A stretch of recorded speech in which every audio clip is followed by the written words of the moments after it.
මගේ නම මහාචාර්ය ටර්නි ප්‍රදීප් කුමාර අධ්‍යක්ෂ ජෙනරාල් වෙර සම්පත් හා වෙර සම්පත් කළමනාකරණ දෙපාර්තමේන්තුව.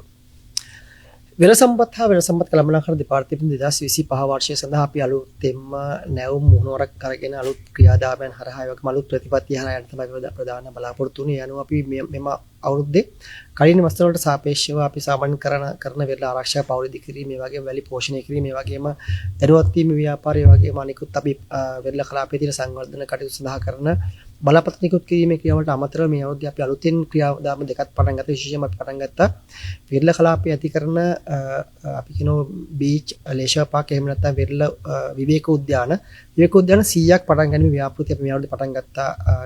මේ අවුරුද්දේ මේ මාසෙ වගේ වෙනකොට. ඒතර මේ 100 අපි ලංකාව වටාම විහිදලා තියෙන වෙරළ කලාපී ඉතාමත් කුඩා වෙරළ කලාපයන් තෝරගෙන ඉතාමත් මනරම් විදියට දර්ශනීය විදියට ඒ ප්‍රදේශයේ සුද්ධ පවිත්‍ර කිරීම සහ වගේම ගස්වල සිටීම සහ වගේම මේ අදාළ බංකු ස්ථාපනය කිරීම සහ ප්‍රදේශයේ තියෙන ලෑන්ඩ්ස්කේපින් එහෙම නැත්නම් ඒ තියෙන ප්‍රදේශය ලස්සන කිරීම හරහා මේ කලාපයන් ලංකාව වටාම 100ක් සැදීම ව්‍යාපෘතිය අපි පටන් ගත්තා. මේක ඉතාමත් වසර 3ක් 4ක් යන තැන පටන් ගත්තා. නමුත් මේ වෙද්දී අපි ඒ සම්පූර්ණ ව්‍යාපෘතියේ තියෙන 100න් 43ක් මේ වෙද්දී ඉතාමත් සීක්‍රේට් කරගෙන යනවා. ඒකට ඒ සඳහා අපිට මිලියන 100ක් වගේ මුදලක් ලැබුණා මහා භාණ්ඩාගාරයෙන්. ඒ වගේම අපිට ලබන වසර සඳහා මිලියන 50ක් ලැබිලා තියෙනවා. යනවා අපි හිතමු ලබන වසර ඇතුළත අපිට මේ 100 ඉලක්කය ලබා ගන්න පුළුවන් කියලා. ඒතර ඒ ප්‍රදේශයේ ගම්බදින සියලු දෙනාටම ඒ ප්‍රදේශයට නිදහස් වෙරළ කලාපයක්, ඒ වගේම පිරිසිදු වෙරළ කලාපයක්, ඒ වගේම ගස්වල වලින් ගහන, ඒ වගේම ස්වභාවික සෞන්දර්යයෙන් පිරි වෙරළ කලාපයන් ඇති කිරීම තමයි මෙතන ප්‍රධාන බලාපොරොත්තු වෙන්නේ. ඒ කලාප 100ට අමතරව අපි මේ වෙද්දි තවත් ව්‍යාපෘතියක් අලුතෙන් පටන් ගන්නවා. ඒ කියන්නේ අපි කියනවා වෙරළ කලාපයේ තියෙන මුහුදු තටාක, ඒ කියන්නේ වෙරළ කලාපයේම තියෙන ප්‍රදේශ 10ක් තෝරගෙන වැලි කොට්ට සහ වගේම අවශ්‍ය ගල් ස්තර වර්තක ඉංජිනේරුමේ ක්‍රියාමාර්ගයක් කරා අපේ ජනතාවට ආරක්ෂා සහිතව ඒ වගේම ඊටමත් අලුත් නැවුම් අත්දැකීමක් සහිතව තමගේ විනෝදාස්වාදය සකස් කර ගැනීමට අවශ්‍ය වෙන මේ තටාකයන් 10ක් ස්ථාපනය කරන මේ අවුරුදු 2026 වර්ෂයේ පටන් ගන්නවා. ඒකත් වසර කිහිපයක් යන ව්‍යාපෘතියක්. මේ ව්‍යාපෘති හැම දෙයක්ම හරහා අපි කරන්නේ වෙරළ සංරක්ෂණ හා වෙරළ සම්පත් කළමනාකරණ දෙපාර්තමේන්තුවේ අපි කරන සාමාන්‍ය වැඩවලට අමතරව ඒ ප්‍රදේශ ජනතාවට වෙරළ කලාපයේ ඉතාමත් සාක්ෂාත් විදිහට භාවිත කරන්න, ඒ වෙරළ කලාපයේ තියෙන සෞන්දර්යය වැඩි කරන්න, වෙරළ කලාපය හරහා ලංකාවේ සංචාරක කර්මාන්තය සහ දීර්ඝ කර්මාන්තයේ තියෙන අපි ලබා දෙන පුන සහයෝගය වැඩි කරන්න තමයි මේක බලාපොරොත්තු වෙන්නේ. මොකද මේ වෙරළ කලාපය අපි බලාපොරොත්තු වෙන ලංකාව වලට තියෙන වෙරළ කලාපය මාලදිවයිනේ වගේ තියෙන ගල් වලින් වැහිච්ච වෙරළ කලාපයක් නැතුව අපි කියන sea sand and sun කියන වෙරළ කලාපයේ තියෙන වැල්ල මුහුදු වෙරළ සහ ඊටමත් හොඳ ඉරු රශ්මියත් එක්ක තියෙන වෙරළ කලාපයන් ලංකාවේ ඇති කරලා මේ වෙරළ කලාපයන් හරහා සංචාරක කර්මාන්ත දිනු කිරීම තමයි බලාපොරොත්තු වෙන්නේ. ඒ සඳහා අපි මේ ක්‍රියාමාර්ග දෙක මේ විදිහට අරගෙන තිනවා. ඊට අමතරව අපි මේ වෙද්දී අපේ වෙරළ කළමනාකරණ අංශය හරහා වෙරළ කලාපය තුල තියෙන විනාශ වෙලා ගිය කඩලාන ප්‍රතිස්ථාපනය කිරීම සඳහා මේ විදිහට ස්ටාර්ට් කරනවා. ඊට අමතරව මේ සඳහා අවශ්‍ය වෙන දැනුවත් වීමේ වැඩසටහන අපි මේ විදිහට කරගෙන යනවා. ඒ වගේම වෙරළ කලාපයේ ආශ්‍රිතව තියෙන කොරල් පර ස්ථාපනය කිරීම සඳහා කොරල් නැවත වගා කිරීමේ ව්‍යාපෘතියක් අපි මේ විදිහට පටන් ගන්නවා. ඊට අමතරව 2026 වර්ෂය සඳහා අපි මේ විදිහට සූදානම් කරනවා. තිරිකුණාමලේ ඉතාමත් අපි කියන විද්‍යාත්මක ඒ වගේම තාක්ෂණික අතින් ඉහළ කොරල් කුඩා කොරල් ඇති කිරීමේ විද්‍යාකාරයක් මේ විදිහට ස්ථාපනය කරගෙන යනවා ත්‍රිකුණාමලය ප්‍රදේශයේ තවත් ආයතනික සහයෝගය ඇතුව. ඒ අනුව බලාපොරොත්තු වෙන මේ විද්‍යාගාරය හරහා කොරල් නැවත ප්‍රතිස්ථාපනය කිරීම හරහා ඒ කොරල් නැවත මුහුදේ වගා කිරීම හරහා මේ දේශගුණ විපර්යාසත් එක්ක කොරල් විනාශ වීමට අවශ්‍ය ප්‍රතිකර්ම ලබා දීලා හැකියතාක් කොරල් ගහණය අඩු කිරීම සඳහා මෙතනදී අපි බලාපොරොත්තු වෙනවා. එතන ඒ වගේ දේවල් අපි කරන ඊට අමතරව ඒ තැන ඒ වගේම ත්‍රිකුණාමලේ ඒ වගේම ත්‍රිකුණාමලේ වෙන පිජන්දුපත ආශ්‍රිත වෙන මේ ක්‍රියාකාරකම් ඊට පස්සේ කල්පිටියේ බාහිර පරිආශ්‍රිත වෙන ක්‍රියාකාරකම් ඒ වගේම නැගෙනහිර පළාතේ කායංකනිකින ඒ ප්‍රදේශ තුනම අරගෙන අපි වෙනම ස්පෙෂල් ඒරියා මැනේජ්මන්ට් එහෙම නැත්නම් විශේෂ කළමනාකරණ ප්‍රදේශ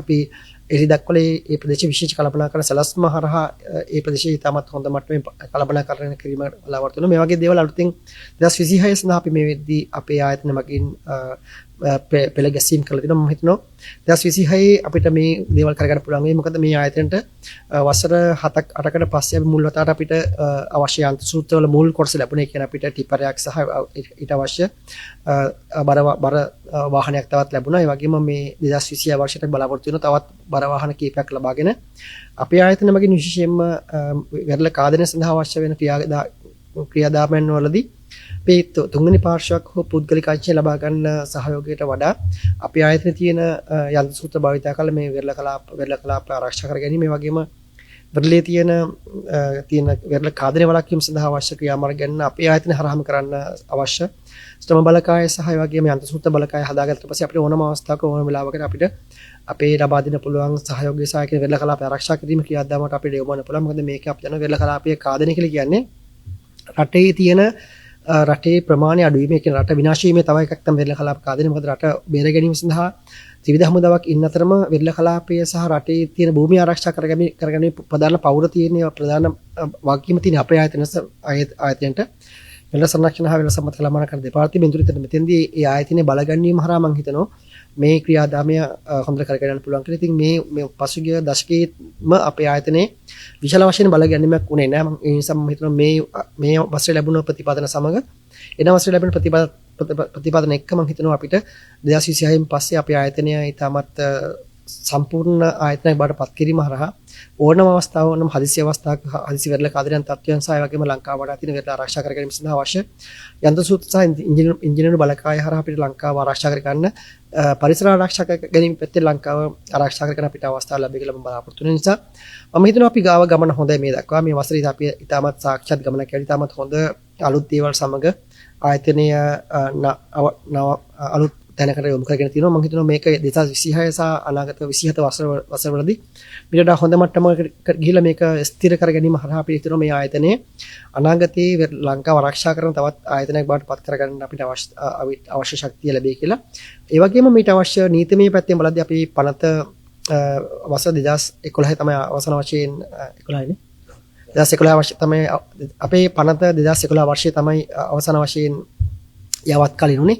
ඒ පනතේ අඩුපාඩුකම් නිසා මේ වෙද්දී අපිට යම්කිසි නීතිමය ක්‍රියාමාර්ග ගනිමේ අපහසුතාවය තියෙන නිසා මේක තීරු අරගෙන මේ වෙද්දී මේ පනත යවත් කාලය කිරීමත් අපි පටන් අරගෙන තිනවා. ඒ නිසා මම හිතුවා 2026 වර්ෂයේ අපිට පනත යවත් කාලය කිරීම හරහා නව ප්‍රවේශකයන් සහ නව නීති හරහා අපිට මේ වෙරළ කලාපයේ තියෙන දේවල් සියලු දේ පාලනය කරගන්න පුළුවන් කියලා අපි විශ්වාස කරනවා. ඒ නිසා මම හිතනවා අපි මේ වසර තුල ඉතාමත් සාක්ෂාත් ඒ කියන්නේ මිනිසුන්ට දැනෙන වෙනසක් කරන්න අපිට හැකියාව ලැබුණේ. ඒ වගේම අපි හිතනවා එන අවුරුද්දේ මීට වඩා යමක් අපිට කරගන්න පුළුවන්. ඒ මොකද ඒ සඳහා අවශ්‍ය මූල්‍ය පහසුකම් අපිට මේ ලබා දීලා තියෙනවා.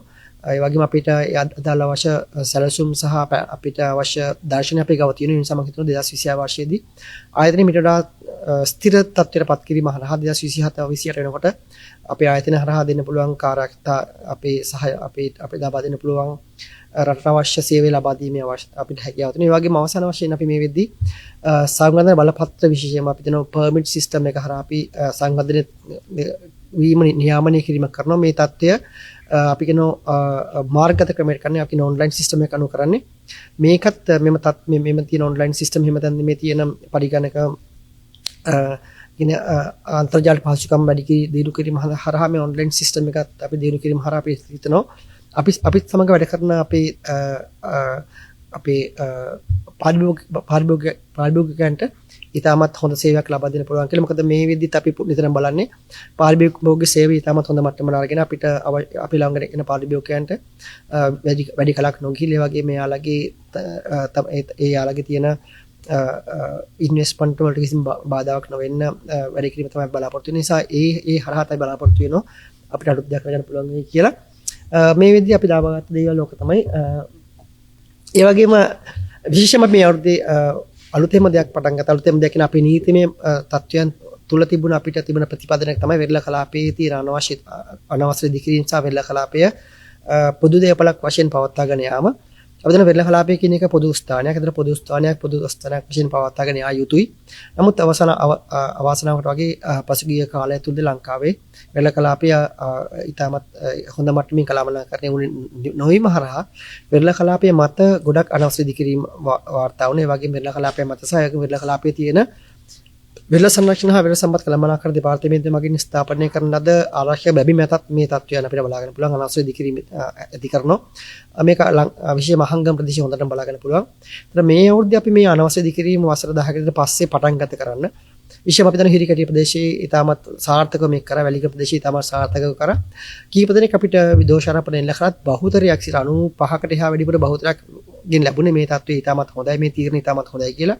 ඒ ගම්වාසීන්ගෙන් ලැබුණ තීරණ අපිට පැසසුම් ලැබුණ ගොඩක් පැසසුම් ලැබුණා. මොකද මේකට හේතු වුණේ ඒ අනවශ්‍ය ඉදිකිරීම වලට යොමු වෙලා තිබෙන ගොඩක් වෙලාවට ගම්වාසීන් නෙමෙයි පිටස්තර ගම් වලින් ආව අය. ඒ වගේ මේ ස්ථානවල රාත්‍රී කාලේ දුරාචාරය අනිකුත් අපි දන්නවා සාමාන්‍යයෙන් වෙන නීති විරෝධී සහ අනිකුත් සමාජ විරෝධී ක්‍රියා ගොඩක් මේ නිසා සිදු වුණා.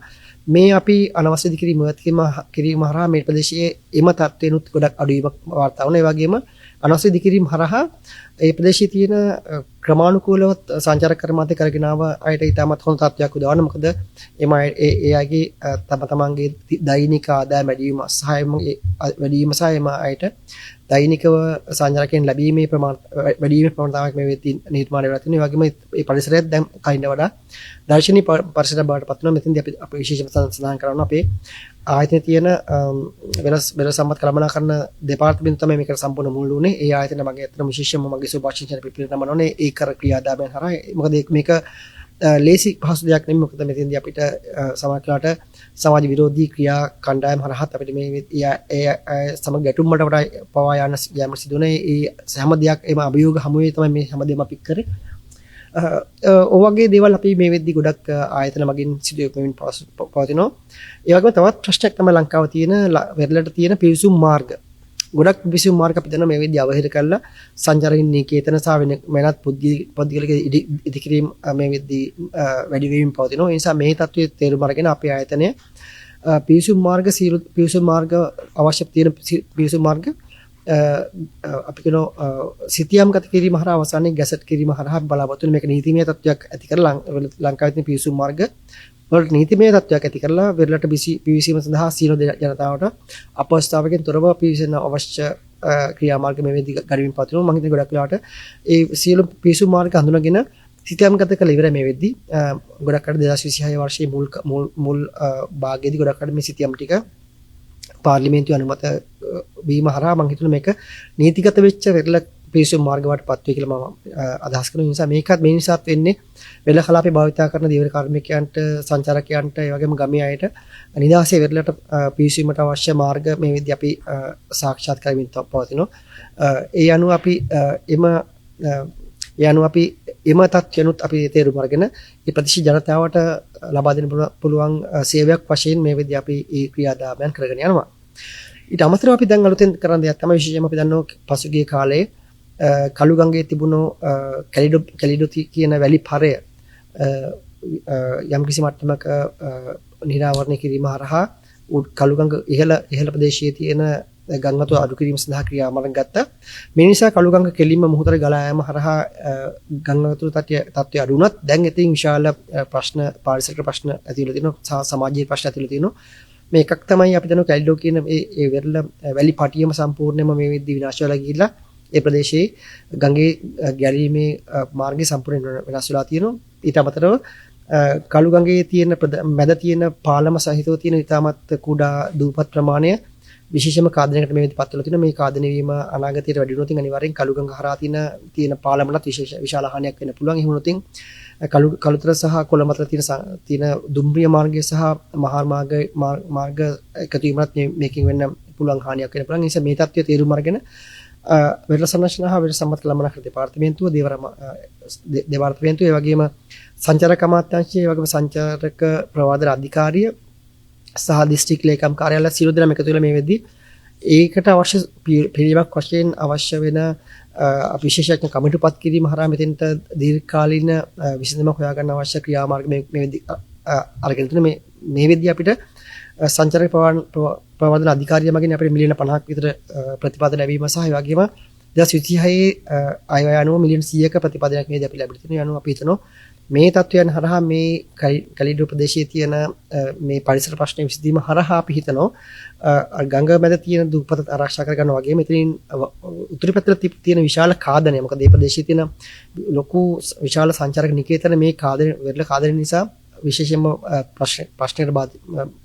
ප්‍රශ්නකාරී තත්වයට බඳුන් වෙලා තිනවා මොකද මේ තත්වය නිසා මේ ප්‍රදේශයේ තිබුණ මීටර් 50 100 වගේ පළල වෙරළ කලාපයන් සම්පූර්ණයෙන්ම මේ වෙද්දී කාදනය වෙලා ඒ ප්‍රදේශයේ තියෙන විදේශිකයන්ට වෙරළට බැසීමට බැරි තත්ත්වයක් මේ තත්ත්ව නිසා ඇතිවෙලා තිනවා. අපි හිතනවා ලබන වසර දෙක තුන ඇතුළත මේ ගණ ක්‍රියාමාර්ග හරහා අපේ ආයතනය ප්‍රමුඛත්වයෙන් ගන්න ක්‍රියාමාර්ග හරහා මේව වෙරළ කාදනය අඩුවීමක් නිසා නැවතත් මේ විනාශ වෙලා ගිය එහෙම නැත්නම් හේදිලා ගිහපු වෙරළ නැවත ප්‍රතිස්ථාපනය වීම හරහා මම හිතනවා ඒ ප්‍රදේශයේ එන සංචාරකයන්ට තමන්ට භාවිතා කරන්න පුළුවන් වෙරළක් ඒ වගේම සංචාරක කටයුතු වලට අවශ්‍ය වෙරළක් නිර්මාණය වෙයි කියලා. ඒකත් අපි කරන සේවයක්. අතර මේ හැම දෙයකින් බලාපොරොත්තු වෙන්නේ මේ වෙරළ කලාපයේ තියෙන සංචාරක කර්මාන්තය ආරක්ෂා කිරීම, පරිසර ආරක්ෂා කිරීම වගේ මේ ප්‍රදේශයේ තියෙන ජන ජීවිතය සාක්ෂාත් කරගන්න අවශ්‍ය රුකුලක් ලබා දෙන එක නිසා මම හිතනවා අපි සියලු දෙනාම මේ තත්ත්වයට තේරුම් අරගෙන අපි අපේ ගමනක් යනවා. මම හිතන නිසා මේ තත්ත්වයන් හරහා අපිට අපේ ආයතනය රටට වැඩි සේවයක් කරන්න පුළුවන් කියලා මම බලාපොරොත්තු වෙනවා. ඒ වගේම අවසාන වශයෙන් මාගම් ප්‍රදේශයේ තියෙන වැලි කඳුන් මාගම් ප්‍රදේශයේ තියෙන වැලි කඳු මේ වෙද්දී අපි සිතියම් ගත කිරීම හරහා ඒ වගේම උතුරු ප්‍රදේශයේ තියෙන වැලි කඳු සිතියම් ගත කිරීම හරහා වැලි කඳු ආරක්ෂා කරගන්න, කොරල් පර ආරක්ෂා කරගන්න, ඒ වගේම ඒ ප්‍රදේශවල තියෙන කඩවල ආරක්ෂා කරගන්න අපි විශේෂ වැඩ පිළිවෙල මේ වෙද්දී කරනවා.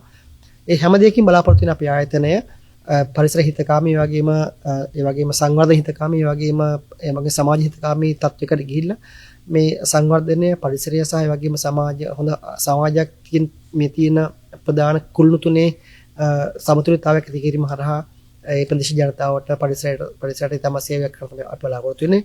ඒ තත්ත්වයට අවශ්‍ය ගමනක් අපි යනවා කියලා අපි හිතනවා. ඒ නිසා මම හිතනවා අනාගතයේ අපිට මීට වඩා හොඳ සේවයක් කරගන්න පුළුවන්.